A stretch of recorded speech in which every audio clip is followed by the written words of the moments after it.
Hello and welcome to today's video. My name is Alina and this is my channel about personal growth, spiritual practices, decision-making processes, immigration, coaching and positive psychology.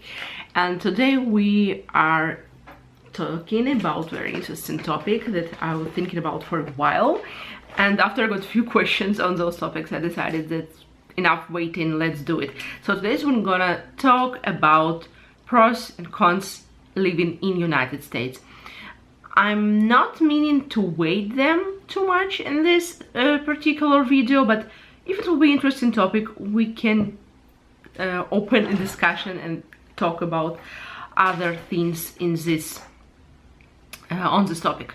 So today I have 5 pros and 5 cons about living in United States. I think it could be interesting and useful. If you have other ideas, please share them in comment section, and of course it will be super interesting to hear how do you see those ideas if you were born and live all your life in United States.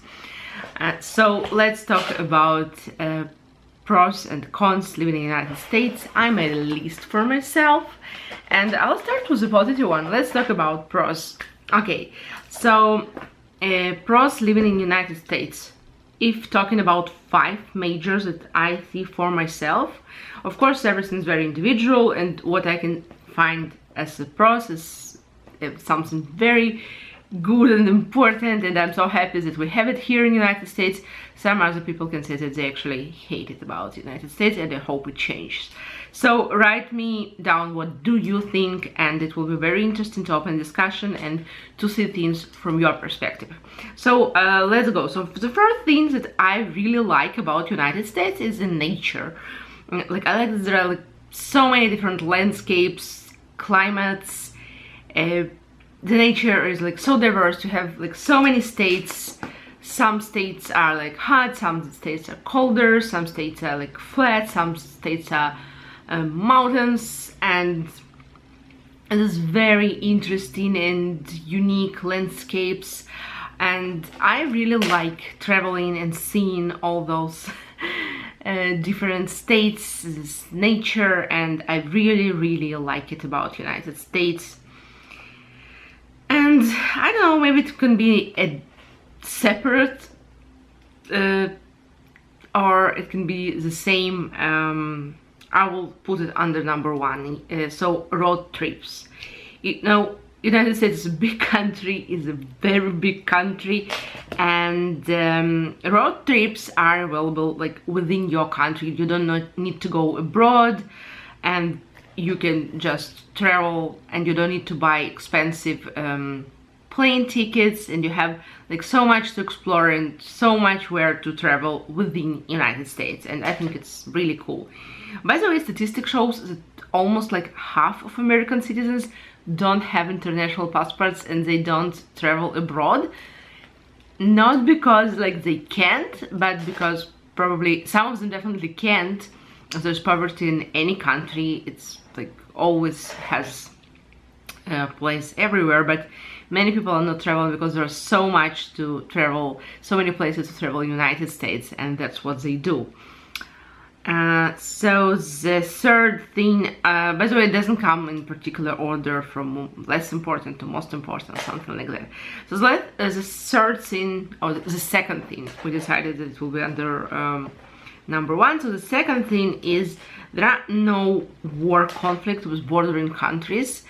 And I know that for some people that were born in the United States or lived in the countries before they immigrated to the United States, live in the countries that don't have like war conflicts since probably World War II or even earlier, so they cannot appreciate how much it's important.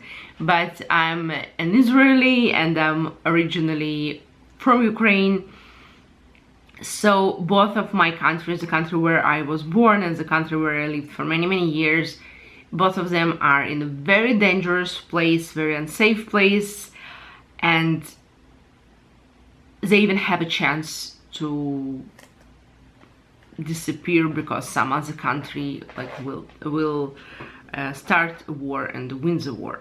So yeah, and of course bombing is a very real thing both in Israel and in Ukraine. So being aware of it helps me to be very grateful for peaceful skies and for knowing that like there is very low probability that during my lifetime the war in United States territory will start. I hope it will never start, but at least I can predict that during my lifetime it's like very, very low probability that it will actually start. And you know, sometimes it's like with our body, when like we feel no pain anywhere, we cannot appreciate that our body like is healthy and there is no danger for our life. So I think it's something like this, that sometimes when you always lived in a very peaceful environment, no danger of war on your territory, no bombings, you cannot appreciate how actually important and great it is when there are no bombing and no other countries is trying to attack your country. The third one is many options for real estate. I think it's also very important that real estate has many different options for different incomes, different sizes of the families, different preferences, different age categories, different everything, lifestyles, whatever you can imagine. What I like in United States is there are so many different real estate options for people of different everything, like different age, different lifestyle, different financial backgrounds, different everything. So you can find a house or an apartment in a very rural area, almost somewhere in the woods, and you can find like a huge house and a mansion, and you can find apartment in downtown of a big city, and you can find many different real estate options in suburbs and rural areas, and you can find everything you actually need or can afford at different points of your life. And this is great. I know that not all countries have so many like options of like, I mean the prices, the sizes of the house, the locations. Like I really like that in United States there are so many options and everyone can find something that will be a good match for their needs or what they can afford at this period of time of life. Okay, number 4 is many industries and job opportunities. So what I like, that I know that in some countries there are problems with like a high unemployment rates, or some profession have like very small markets, very hard to find job. United States is a big country and maybe you need to move to another city or even another state, but within United States you can find job for almost every profession. And yes, I know that some states are facing high unemployment rate, but anyway you can move within your country and find other places where you can find job, and you can find interesting jobs according to your professional interests and your education. And number 5, last but not least, this is a reasonable purchasing power. Of course, it's more or less reasonable. I know that the inflation this year like is crazy, very high inflation in many years, and of course things are more expensive now. But what I mean that there is normal correlation between how much things cost and how much we make. Because I'll give an example, in some countries the salary can be so low that maybe you can buy like local produce, like fruits, vegetables and meat, something like groceries that are local, but it's hard to buy anything that is made abroad. There are some countries that people have like $150, $200, $300 salary, and for example to buy, I don't know, a a bag or a perfume that was made outside their country can be like half of their salary. So yeah, so I think it's important to have like more or less reasonable purchasing power. And I cannot say that it's perfect, but I can say that more or less it's reasonable to compare to many other countries. So let's talk about negative stuff, the cons. So the first thing that I just must talk about is public transportation. And while I'm living in Massachusetts, and the public transportation is actually not that bad, and I have public transportation from where I live to my work, and so I can't complain. But even in Massachusetts, all the public transportation is built. I will show you the map. I have it here by mistake. For example, you see we don't have inner circles. I have only like everything is going to Boston and from Boston. For example, if you live, for example, here and you want to get here, that it's like very close. For example, I don't know, let's talk about examples. You live in Canton and you want to get to Norwood. Those cities are really close one to another. Actually, you need to go to Boston and from Boston. Like you need to go to Boston and then you need to go from Boston. And it makes no sense because it's like kind of 10-15 minutes drive, and it will take you like I think more than an hour because you need to go to Boston and from Boston to come from this point to this point. So it makes no sense. But by the way, transportation in Massachusetts is one of the best in the countries. So talking about public transportation, there is a lot of place to improve public transportation, and some states even don't have public transportation. And also I think that people maybe are not aware of why it's good. Like it saves you time, it's good for the environment. You know, instead of driving like 50 cars, all people can sit in one bus or in a train and go all together to the same place. Also, it's good for the traffic. Also, while you are sitting in your train or your bus, you can, you know, read, work, learn, do so many stuff. And while you're driving, you need to be focused on driving. Make sense. Another thing is health system. Like, I mean, healthcare system is ridiculously managed. Like, there's so many bureaucracy and this is so complicated that I think no one knows how exactly does it works, and it needs like a major reformation. It's need like to be remodeled.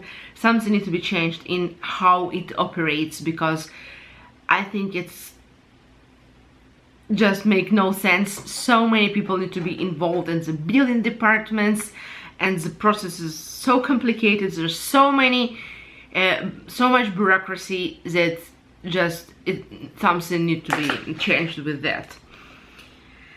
Number 3, polarized political views in society. You know, people have like, I'm not going too much in the topic of the politics, but what I can see more or less from my side right now, I don't live in United States for so long, but maybe I will join one of groups and behave like this at one point of life. I hope no, but anyway, I think people are like voting automatically. Like they have these two parties, like Republican Party and Democratic Party, and people are voting for them, I think automatically. Like I support this party, my father supported this party, my grandfather supported this party, I'm going with this party. And people are not really like doing the decision-making processes when they are voting. They're like, not I will read the program, I will see who are the candidates, what are their backgrounds, I will check this, and this. I will make my like decision-making process, I will learn, I will educate myself, I will like they're just going automatically with their country, with their party, and I think it opens place for the parties to make strange things. I'm talking now about both parties, both parties are making different, like pretty strange things, going to extremes, and people are still automatically voting for the same parties they were always voting. And I think that voting, that's the reason of voting, that it shouldn't be an automatical process, because if you vote the same party all the time, you can, when you're like 18 and you can vote, you can go register, say I vote for this party, and all your votes during all your life will go automatically for this party. So why to do all these elections if you're already this and you're already that? So I think that this society is like very polarized. I'm talking now from the point of someone that has a bachelor degree in behavior science and learned a lot of sociology and anthropology and all this stuff, and I can see that there is a lot of emotions involved in political like field that should be like more kind of rational decision, like I will support these laws and this party because they offer ABC. I will not support on this election this party because they offer ABC, D, that are like not a good match for my goals, preferences and views, and I'm doing educated decision. And I don't see many education decisions. I see very emotional decisions or automatic decisions from what people tell me, from what American citizens are telling me how they're voting. I think they never change how they're voting. People that vote like Republicans, they always vote Republican, and people that vote Democratic parties, they always vote Democratic party. And so all the programs that like parties need to present, all the like pros and cons of those programs, like do they mean something for anyone? I'm not sure about it, and I'm not sure that I like it. I like when people like make very educated decisions, and I think like politics shouldn't be emotional. I really am very surprised when people say like I love this politician or I hate this politician. I don't understand, like you never met this person, how can you like love or hate them? It's something that shouldn't be that much emotional. Yeah, but it's a long topic for another conversation that maybe I'm not going to have with you guys. So number 4 for me is lack of urban vibe or even sidewalks in many places, including even shopping plazas and centers, that like everything is built like that. You take your car, you go to the store, even if you're in the same shopping plaza, you go again to your car, sit in your car, you park in front of another store and you go to that store. Does it make sense? For me, it doesn't. Like if I'm going to shopping, I just want to, you know, go around, go to this store, that store, and like, I don't know. I think that many places are not that much like walkable and easy to go around, and I don't think it's a good thing. And I hope that at some point it will change. Again, I'm living in Massachusetts where we less have this problem. We have sidewalks in most of cases, we have public transportation that has a lot of pros and cons by itself, and there's a lot of room for improvement, but still we have some public transportation and many places are walkable. Many cities have downtowns, and by the way, in the United States not all cities have towns where you can just, you know, take your walk, sit in a square or park or stuff like that. Sometimes they just don't have it. You need to go with your car to a specific store or a specific restaurant and sit to your car and go back home, or drive to a park if you want to take a walk after that. And I definitely don't like it. Number 5 is also like I think like the society is having like kind of a patriotic crisis, you know, so how like politic problems like made many Americans to feel like mixed feelings about openly loving their country, their flag, their, you know, army, their everything. Like I think it's important to every country's good, stable future, that the society is aware that this is our country, we love it, we support it, we wish it all the best, and we want this country to exist forever with our flag. This is our territory, we love it, we will protect it if needed, and we are proud to be part of this country, and we love our country and we are proud of it.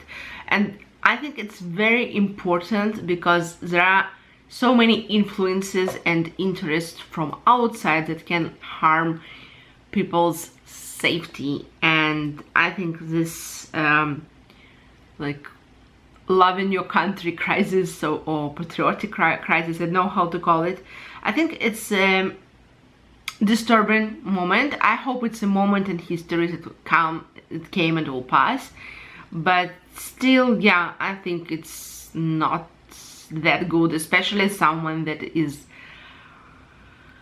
originally from Ukraine, and I see how like the invasion of Russian Federation, when Ukrainian flags are taken down from city halls and Russian flags put there, it's a tragedy for the country and for the citizens.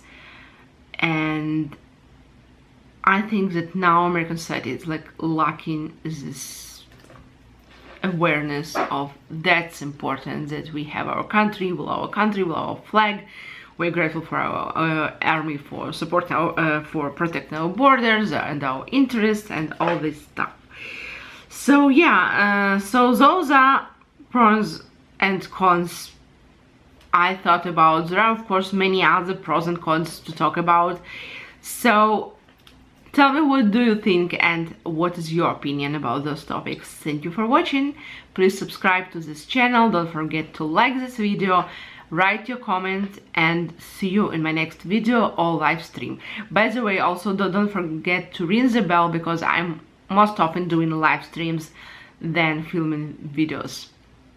So that's it for today. Bye bye.